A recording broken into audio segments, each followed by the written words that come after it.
This is just a reminder, guys. Have those hard conversations because you don't want to be holding on to anything that's going to cause stress within your system because the deepest healing states is rest and digest in the parasympathetic nervous system when it's relaxed and you're feeling internal peace. And dealing with other people is a huge struggle that people have when having chronic symptoms and working on healing them. So you need to be able to communicate your feelings and communicate your boundaries and demand respect. Now, you have to be able to let go of a lot of relationships that you just don't have the time and energy for when you're really investing into yourself and your healing. And that's okay if you lose relationships. It's 100% okay. The people who are meant to be in your life and support you through that are going to be there. And the less people you have, right, the more internal growth and connection with yourself and God is the opportunity that's being presented to you. Like that was my path. And you want to really work on just maybe one or two few relationships if the people in your life are worth it, if they're supporting you or semi supporting you, and or maybe you need their support, so you have to learn to get along, right? Where don't expect it to look perfect, right? When maybe they're semi supportive, but then they also have patterns that are very toxic that you're being pushed on, but you can't afford or don't have the energy to go live on your own, then you have to make it work. So you have to be able to communicate well and control your emotions and reactions and process that and clear it and lead through love and acceptance.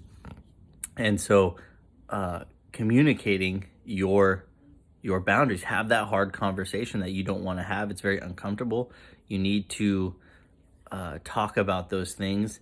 If somebody is overstepping, if they're not respecting you, if they're putting pressure on you with things that you have your choice, like you get to choose what's right for you. And if other people aren't respecting that, right, and they're, you should do this, you should do that, why you do this, why do you do this, and they push you and it's not a safe environment, you need to set a boundary, right, so that you can then they don't need to understand, right? You don't, that's the important part, is they're not going to understand.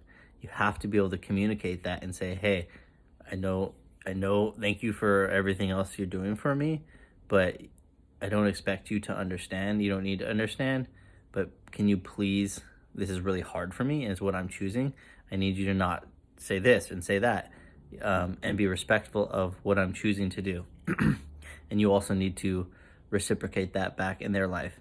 But there could be other hard conversations, struggling in a relationship.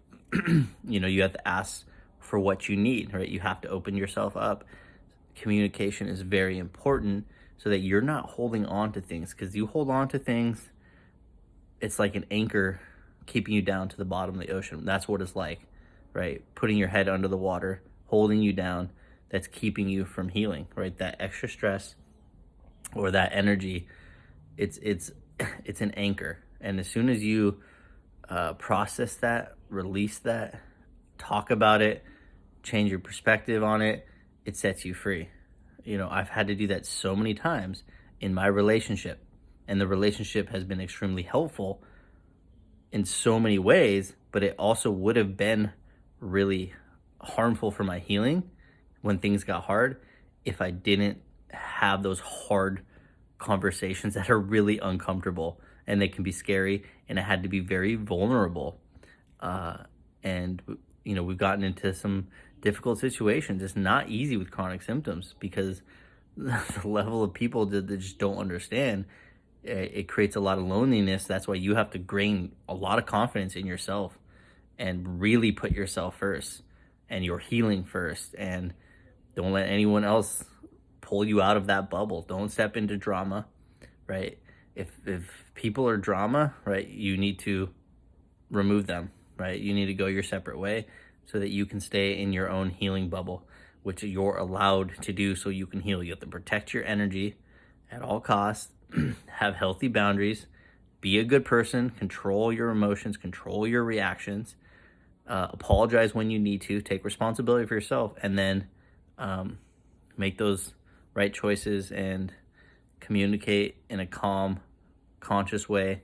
And it helps incredibly a lot to regulate your nervous system, and which will keep your adrenals strong, and you will be more at peace, right? When you are internally at peace, there's no adrenaline. Your body creates healing chemicals.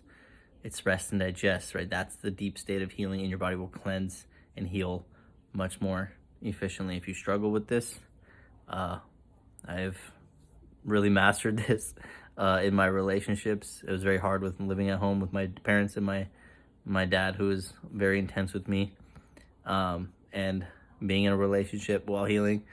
I learned how to move through that in the best way possible. So book a session, self-transformation session with the link on my bio. I'd love to help you out and guide you through that healing path. I love you.